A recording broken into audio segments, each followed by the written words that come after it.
You're listening to Data Framed, a podcast by Data Camp. In this show, you'll hear all the latest trends and insights in data science. Whether you're just getting started in your data career or you're a data leader looking to scale data-driven decisions in your organization, join us for in-depth discussions with data and analytics leaders at the forefront of the data revolution. Let's dive right in. Hello everyone, this is Adele, data science educator and evangelist at Data Camp. Today is the final episode in our 4-week Data Literacy Month special, and today's episode is a special one. Throughout the month, we talked about the importance of data literacy and why individuals and organizations need to grow their data literacy skills. And today, we're going to be showcasing how Cbre, a Data Camp for Business customer, is upskilling 3,000 plus people on data literacy skills. Joining us today is Emily Hayward. Emily is the Data and Digital Change Manager at Cbre.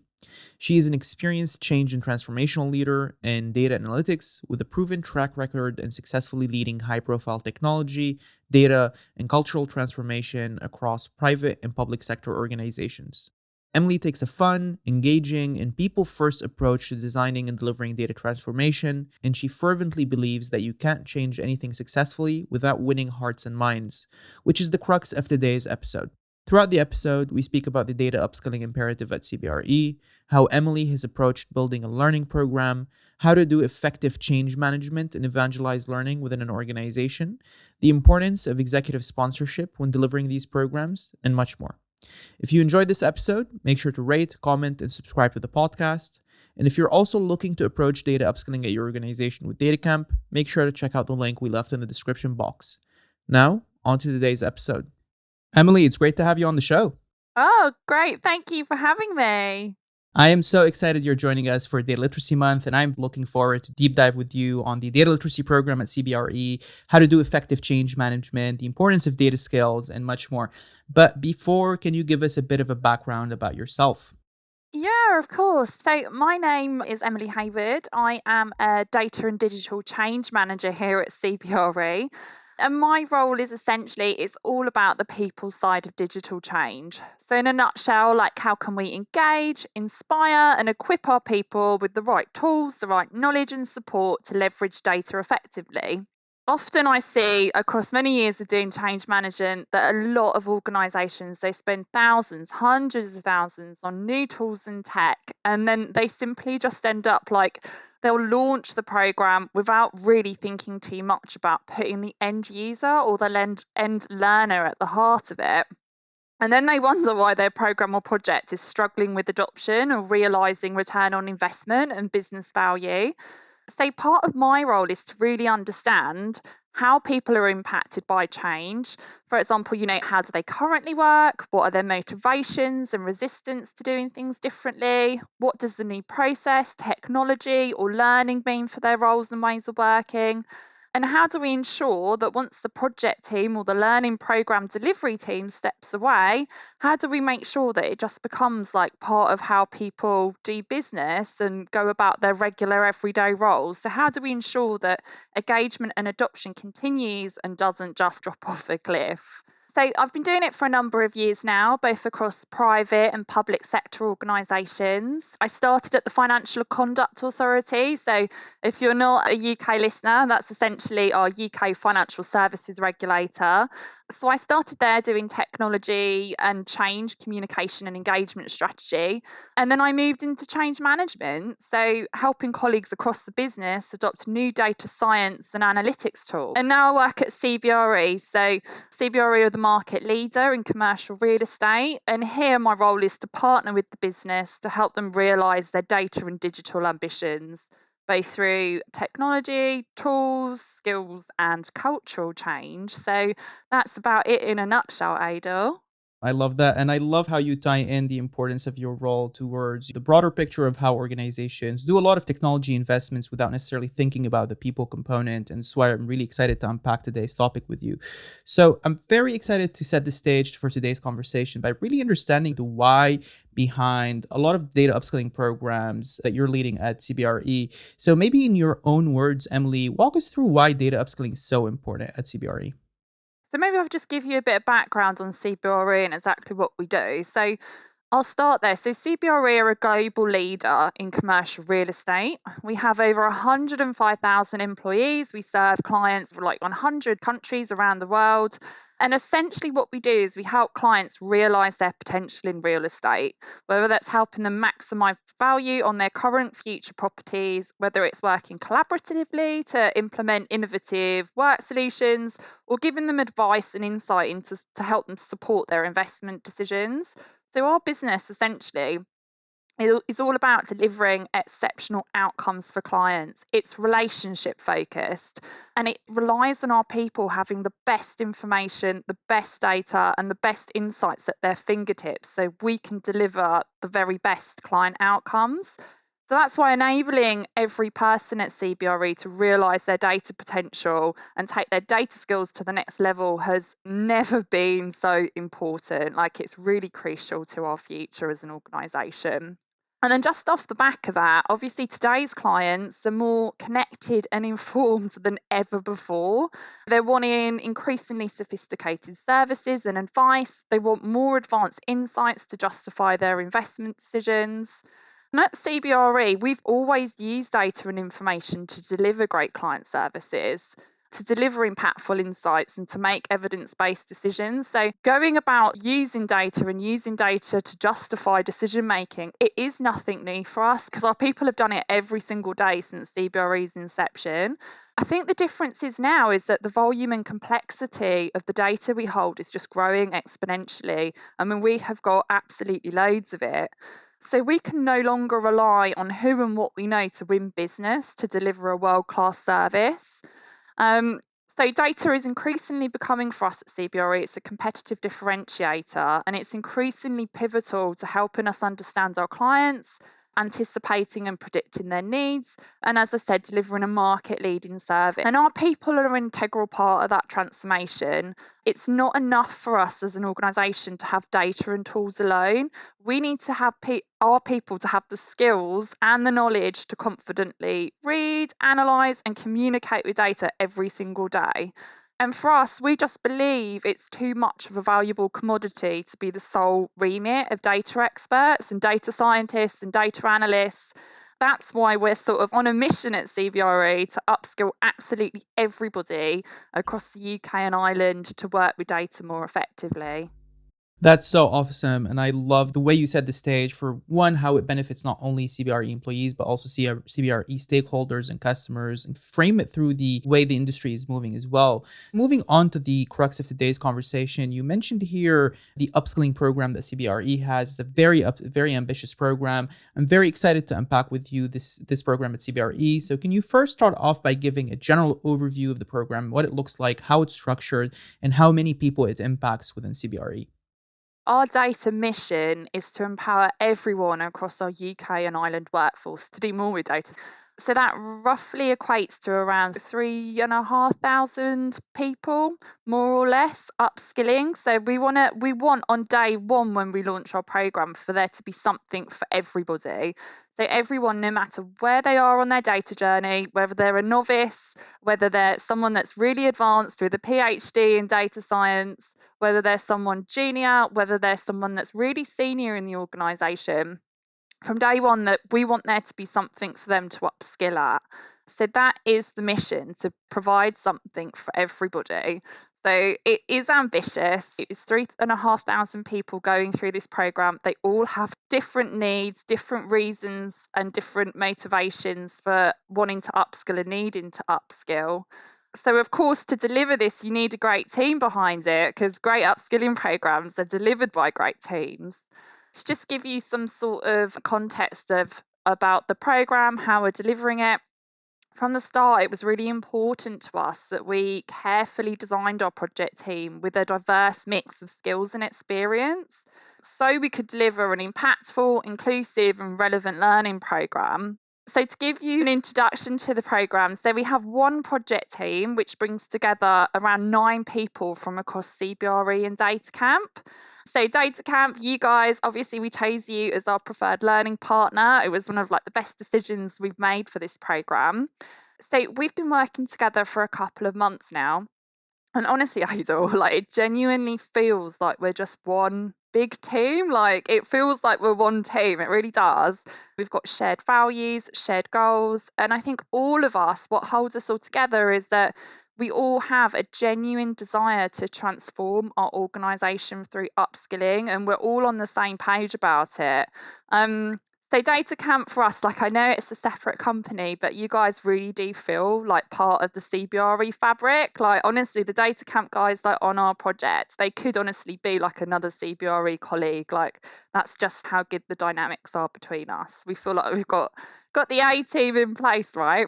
So with that then, so from the CBRE side of things, we've obviously got an executive business sponsor. So that person helps legitimise the value of our programme to leadership and C-suite stakeholders. They're really involved in spearheading this at a senior level and communicating it to the wider organisation. We've got senior leaders from learning and development, from digital enablement, digital transformation. So we're making sure that at the very top of the organisation, we've got the right people involved in this. And then from a people on the ground type perspective, we've got L&D specialists, we've got myself as a change manager and project manager on the programme. From Data Camp side, we've got our customer success managers, product marketers. And then it's not only the delivery team that is responsible for making this happen. Like we're the ones doing a lot of the legwork.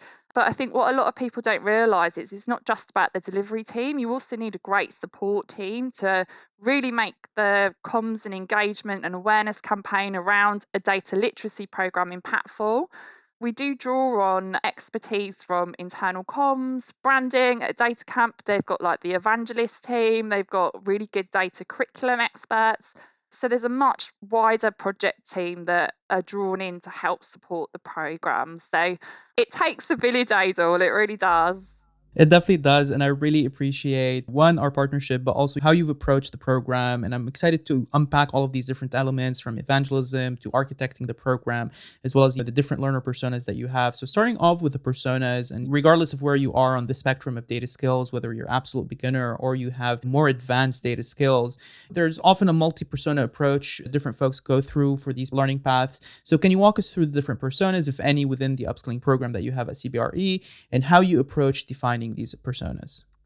Yeah, so as a change manager, when it comes to persona mapping, I always start really high level and I bring it back to like the change delivery framework. And for us, the change delivery framework that we've followed for this program is something called ADKAR. So ADKAR is a change management model. It's basically an acronym for 5 outcomes an individual needs to achieve change and be successful in changing. So those 5 acronyms are awareness of change and why it's needed. It's also desire. They've got to have a desire to want to change. They've got to have the motivation to want to do it. Knowledge, the knowledge of how to change, the ability to change, and the last one is about reinforcement. So reinforcing the learning and applying it in their everyday role. So this is a really powerful model that it looks at change from the individual's perspective, which is the best way to deliver change. Like look at what does the individual need to go through this change successfully. So in terms of like the persona mapping that you were talking about, as a change management person, that starts in the awareness phase. So for us at CBRE, how we did that is we identified our stakeholders that were going to be involved and we started an organisational wide engagement campaign to raise awareness of the programme. And as part of that campaign, we asked for early adopters and change champions for each business area to step forward so they could represent their area, help shape learning for their colleagues, and be our eyes and ears on the ground. So people that were going to champion this to their wider business unit, get their colleagues involved, and get that buy-in at a local level. So with that, we're targeting the whole organisation, but we're also then like picking out advocates in each area that can really represent their area and help shape the programme and also the comms and engagement that come out of it. So then secondly, with like the personas you were talking about, we then moved into the desire phase of the ADKAR model. So creating a desire for people to want to change, to want to upskill. So to do this, we use surveys and focus groups to get to know our early adopter community really well. So here we use those surveys and focus groups to understand things like key roles across the business. How do they interact with data today? What are their current pain points with data? Like what really gets on their nerves? Like what really frustrates them with data? What are the opportunities to improve existing processes through upskilling? What would they do in an ideal world if like data skills and tech wasn't a barrier? What are the cool things that they'd be doing with data? How would they be using it to win more business, serve our clients better, get better insights and outcomes for our clients?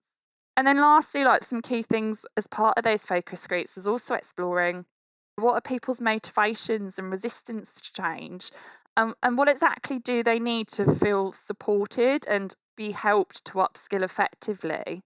So through doing that sort of discovery work with our early adopters, it really helped build a picture of our learners. Um, and that sort of resulted in us distilling most of our people into 5 key learner personas. So for CBRE, and this might be common across a couple of across many organisations. For us, our key personas are leaders, managers, people in client-facing roles, people in non-client-facing roles, and our data and technology practitioners. So we've got 5 key ones for us. Now, there's like nuance and complexity within each of those, but broadly, each person across our UK and Ireland business will probably map into 1 or 2 of those persona groups. So they'll be able to look at that and be like, oh, that's my one. I fit in there. They can see themselves and why this learning is important to them. So those personas, they were really important for helping us to create desire amongst colleagues because one, it helped us build the platform. So our early adopters were really integral to shaping learning for each persona. We could really sort of understand like what learning did they need, and we could justify why we'd given them some learning content over others based on their persona and their role. It also helped us with comms and engagement. So it helped us to personalize messages and our comms approach. And the key thing for this as well was like bringing to life through comms and engagement and these personas, what's in it for me? Because I guarantee you that's all people really care about. Like what is in it for them? How's it going to help them be smarter, quicker, better, more productive at their job? So part of the persona work really helped bring that to life for people. What does it mean for them on the ground? And then the 2 other things were around stakeholder engagement. So the personas helped us reach more difficult stakeholders because working with our early adopters, we were really able to understand for each persona group who are the most resistant people in this persona group, what's the best way and what are the best tactics to win them over. Because guaranteed, any change project, any upskilling project you work on, you're always going to have your naysayers. You're always going to have those people that are really difficult to win around, that don't want to change, that are afraid of changing, that are scared to do it, or they don't want to do it, they don't have enough time, all of that sort of stuff. So those personas were really key in helping us identify who those people or populations of people were and how to address them. And then of course that sort of just feeds into our rollout plan. It helps us put like more bespoke solutions in place with different types of stakeholders. So, for example, like our data practitioner community are really data savvy. Some of them have used Data Camp already. So they probably need a lighter touch than maybe our C-suite, which data might scare them and they need a bit of hand holding. So it's really helped there. So I think through following that sort of ADCOM model, like driving the awareness, thinking about what needs to change for them, thinking about how to give them the ability to change, linking it back to them role, it's really been quite powerful for us. That's really awesome. And I love the holistic answer here and how you provide that framework towards how you determine the personas. One thing I think a lot of organizations struggle with is that early stage of how do you determine your learning personas. And your answer really clarifies a lot of different components that go to it. Maybe diving deeper slightly into identifying the challenges a persona may have. Can you walk us through maybe the different best practices and lessons that you can share from exactly that mapping exercise that you've did by running focus groups? And what are pitfalls other leaders need to avoid when running such exercises?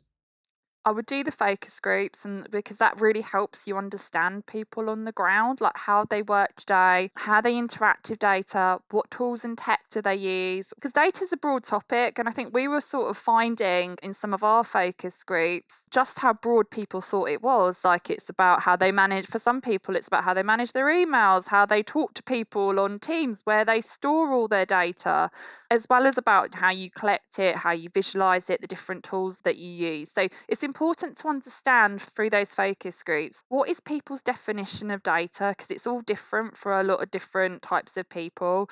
So by understanding that, you can then understand, well, this is people's understanding of data today, and this is where we need to shift it to, so that when you're starting from day one, you've got that definition ready to go with. So people have a common understanding about when we talk about data and getting better at data upskilling, what exactly do we mean?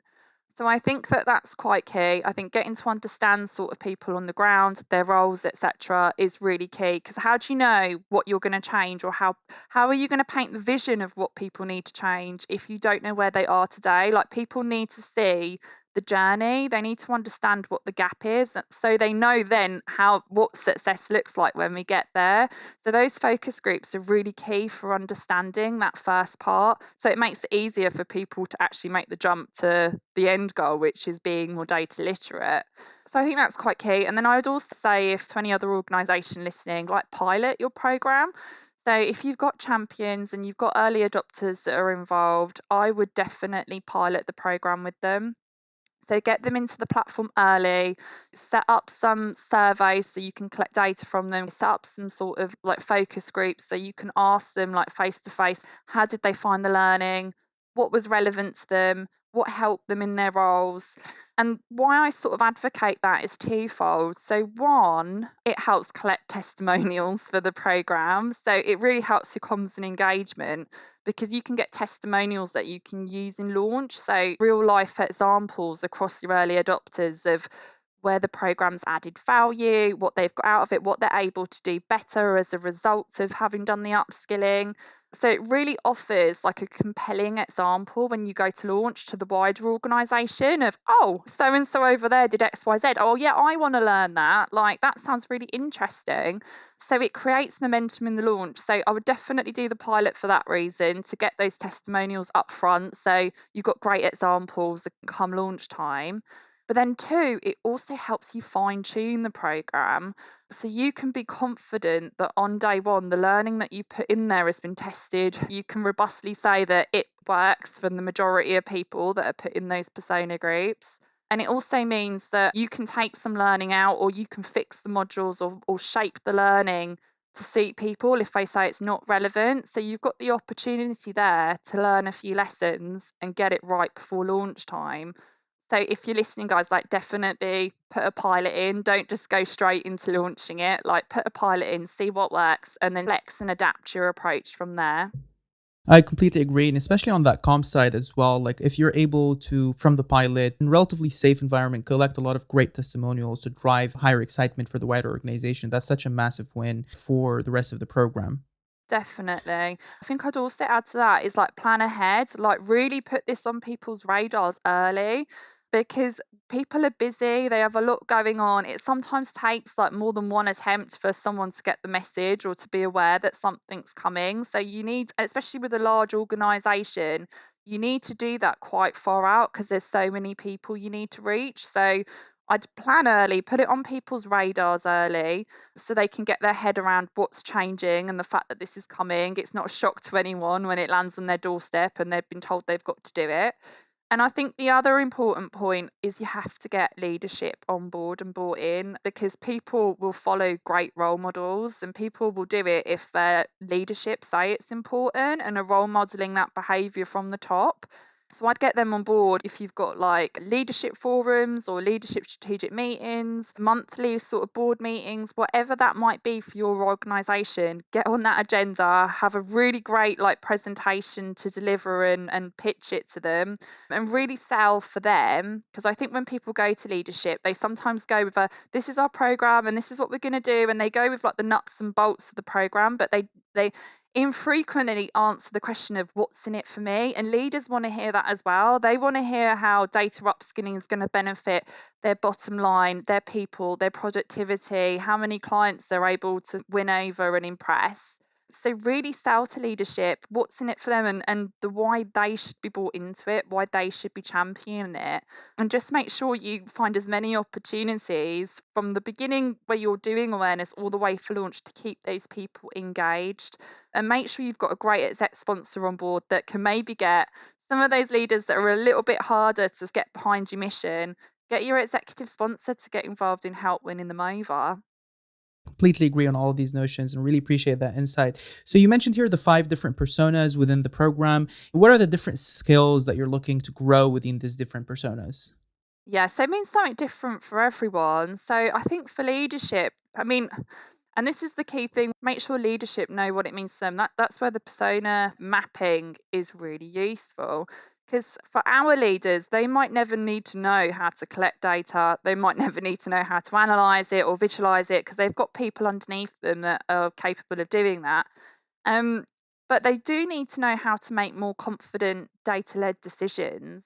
They do want to know how to spot opportunities and risks better.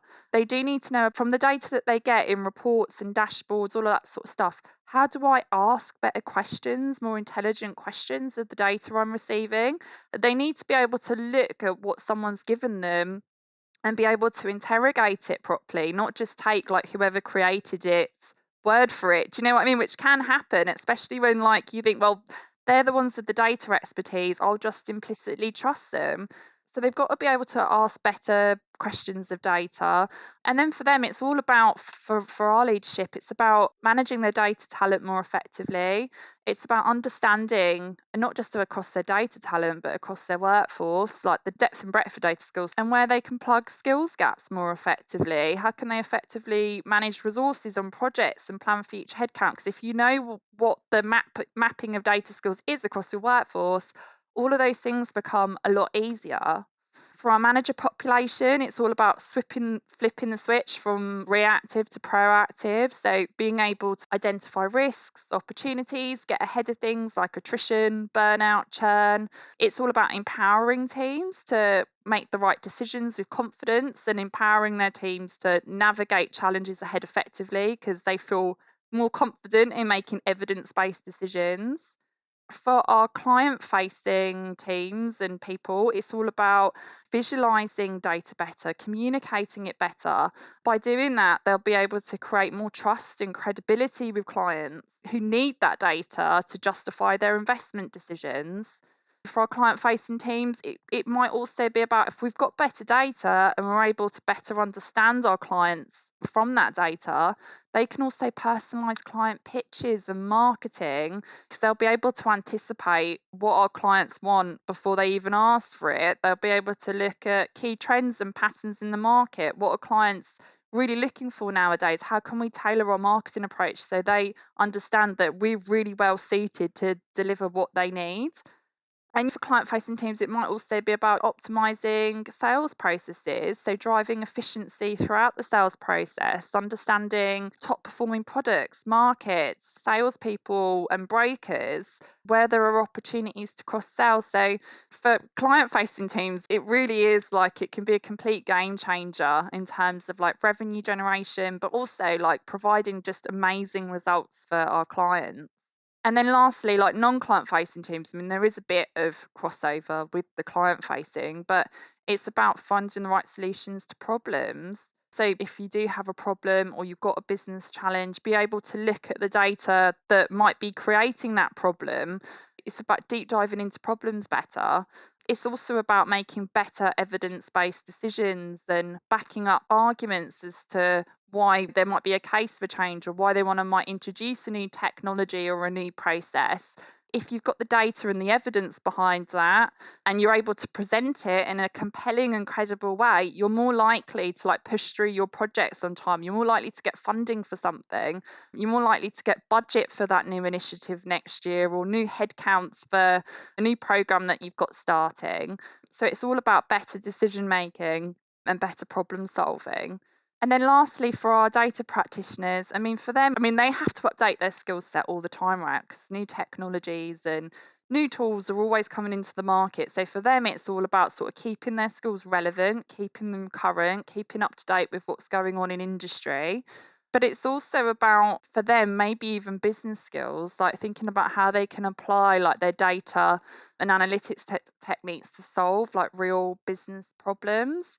for them as well. It could also be about, for some areas of the business, we've got a lot of data analysts. Some really want to get into the data science element, so predictive models and analysis, machine learning, being able to spot the best opportunities and trends in the market, being able to sort of like predict client behavior and what they're going to need next. So I think for our data practitioners, it's both getting to know the business better, but it is also about developing some of those data science skills as well.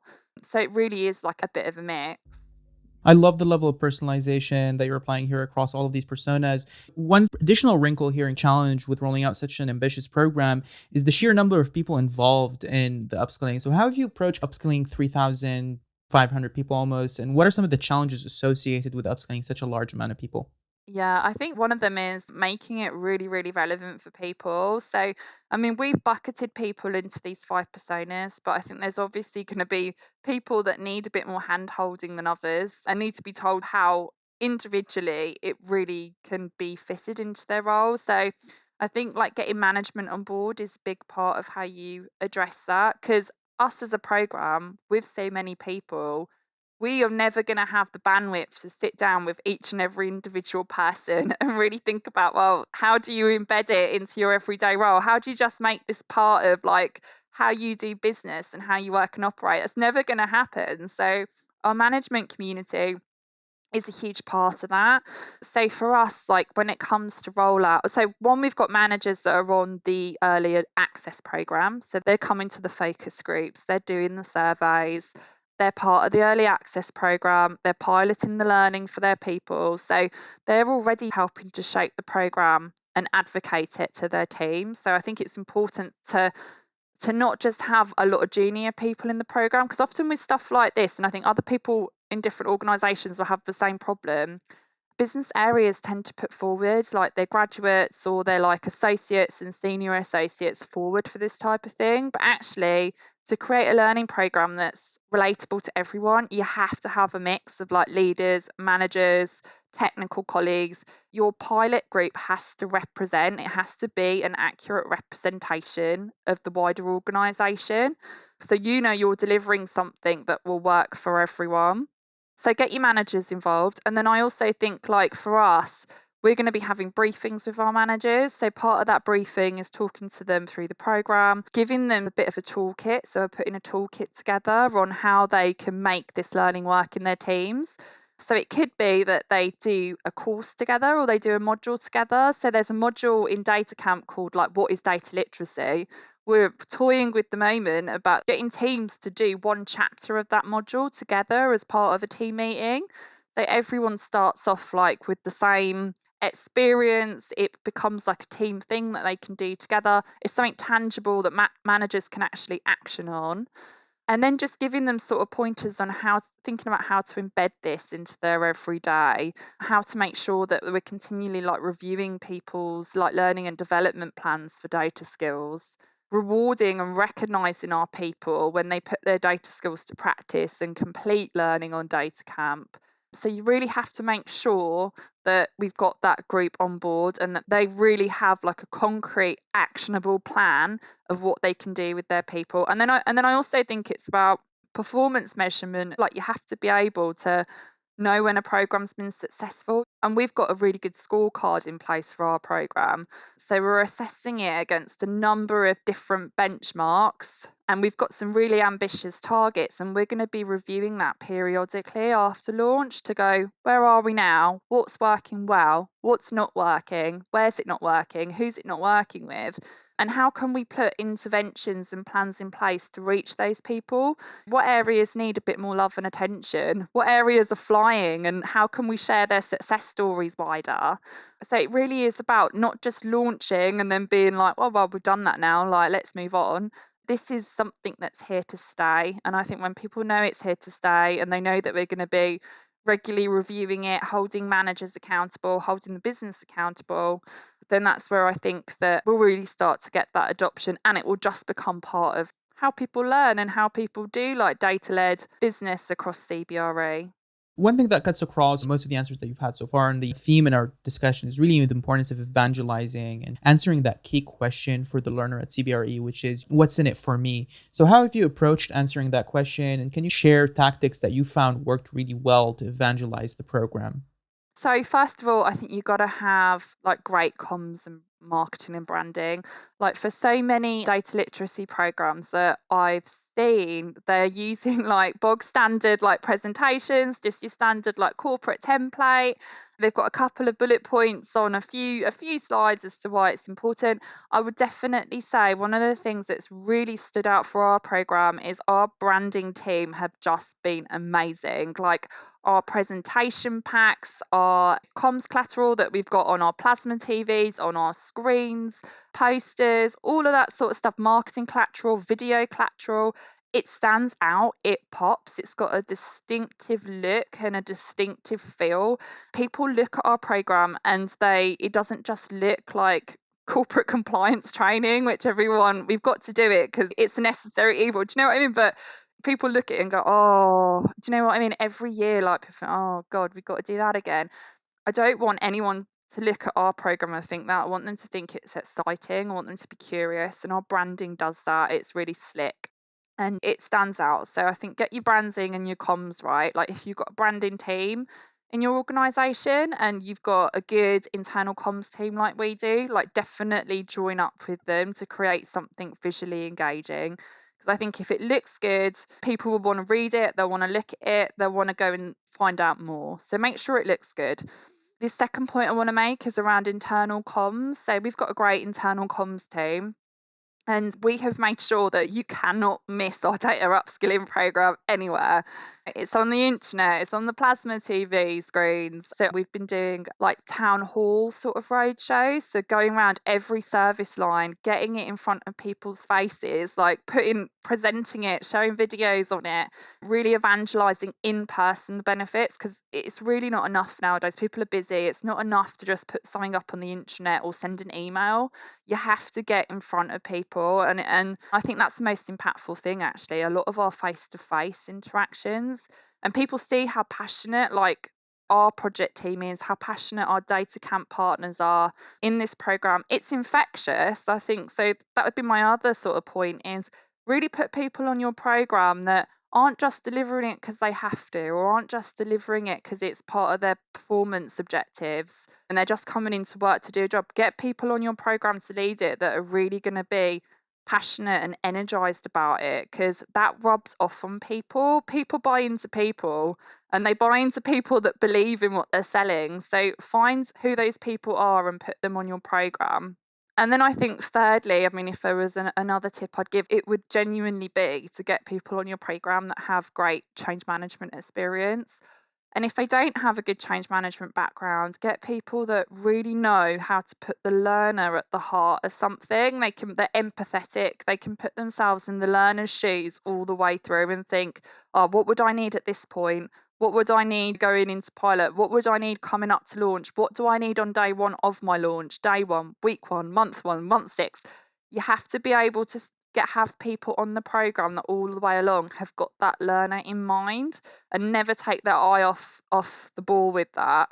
And I think as long as you've got that, as long as you're thinking about the learner every step of the way, that's just really going to help. And lastly, I do think that persona work is really powerful, because that persona work will bring to life, especially through the early adopter groups. Definitely have early adopters, because that will help bring to life for each persona real life examples of where the learning can help, real life pain points which other people listen to and think, oh, do you know what, that really annoys me as well. Like, oh, I really hate doing that. Like, I wish there was a quicker way to do that process, or I wish there was a way to automate this, or make my presentations more impactful, showcase my data better, communicate it better, whatever it might be. So do the persona work, get your early adopters involved, and really have those concrete real life examples that help win other people over. That's really great. And I love just the way you think about the importance of evangelism and marketing and putting the message out there is so important. Maybe somewhat related to this is how do you approach objection handling when someone is not yet convinced? You mentioned here there could be naysayers, there could be people who are not convinced. How do you approach these conversations and how are you able to bridge that gap? Yeah, well, you're always gonna have. I don't think it matters, like if it's an upskilling program, a new piece of technology, a new tool, new process, whatever it might be. I think every change you have those naysayers. I think the key thing for me is you got to have a really good concrete reason why, and I think your why has to be personal. So for us, when we were starting, I think we were thinking about it very generically, like this is going to help people be more productive, it's going to help them win more business, deliver better client outcomes, and be fit for the future. Now, those things sound great, but the end person hearing me saying it is like, yeah, but I don't really know what that means for me. Like, I still don't understand. Like, you haven't given me a compelling enough reason why to do it. Because productivity, like, what am I going to be productive in? What am I going to do faster? Which clients am I going to impress more? It doesn't mean anything. So I think you have to get to those concrete, real life, real world examples to really bring it to life. And with that persona work, so we've got a one pager for each of our personas, and on those personas it talks about, it literally says, like I've got it up in front of me, it literally says like what's in it for leaders. And I think you've got to have that in your back pocket when you're talking to people, whether it's like a leadership forum or a town hall, you've got to have in your back pocket what is in it for them, like what things really pain them at the minute, what opportunities do they want to take advantage of. Have that in your back pocket when you go into those conversations, and be prepared to just, you don't have to go through like your whole pitch for each persona, you just bring out a few. Do you know what I mean? Like for leaders this might mean this, for client facing teams it might lead this. You don't have to go through an exhaustive list, but just give them a flavour of what's to come. And then if you get challenged off the back of that still, then you've still got like 10 other answers on your list that you can go, okay, well, that didn't win them over, but what about XYZ? So definitely be prepared with these people. It might even help as well. So at the beginning of change management, when you're mapping out your stakeholders, we often do like resistance tactics and planning. So you think about like what are all of the challenges that someone's going to throw at you for this program? What are they going to say? Is it going to be they don't have enough time? Status quo already works for me. Why do I need to change? I like the process we've already got. Whatever it might be, write it down and think of like how you would handle it. And then you're going into those conversations with the naysayers prepared. And then I think lastly, around people that are negative or quite resistant, I am a bit sneaky and I always think, who do those people listen to? Who influences them? Like, if I know as well that I've got particularly like someone that's very resistant, and they're very senior, and I know that that person has influence on like hundreds of people underneath them, I think, who would that person listen to? And then I go to the person that they would listen to, who probably is more warm and receptive to what I'm doing.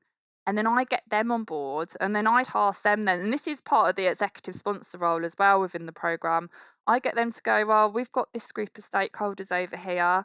They probably won't listen to me because I'm too low down the pecking order, but they might listen to you, and they'll definitely listen to their peer or someone senior than them. To have a strategy, get other people on board that are going to evangelize your case and bring them round.